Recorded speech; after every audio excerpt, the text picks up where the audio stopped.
Čauto lidi, zdraví vás, X-Menová vítám a z Model Showda. No a dneska to jsem zjistil, jak jsem byl minule natěšený z toho domečku, tak jsem jenom tak cestoval různě. A našel jsem další domeček, takže to není úplně vzácný ty domečky.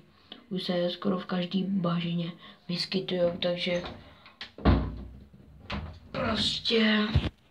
prostě už se skoro všude vyskytují, prostě není to vzácný, skoro v každý prostě bažině v linku letíte a je to tam, prostě není to tak vzácný, jak to bývalo. Si teda to očekávalo toho víc, no.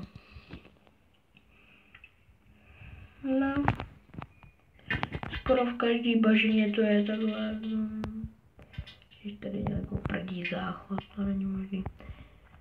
No, mám proti totiž záchod. Vidíte? A to je zase další domeček. Vidíte? To je další. Tomhle jsme ani nebyli. Prostě tady tomu jsme ani nebyli. Vidíte? Prostě přeletili jsme to. No. Tady tomu jsme nebyli, že jo? Tak já když tak, abych věděl, tak já si tady udělám takovouhle značku. Zkusíme ještě trošku letět. No a vidíte? Vidíte?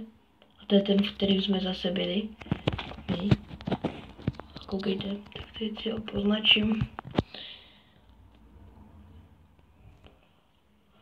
A tamhle v dálce zase vidíme další.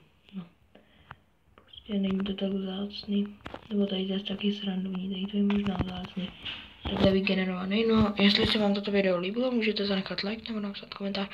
A nebo sdílete, já se s vámi učím, takže čau.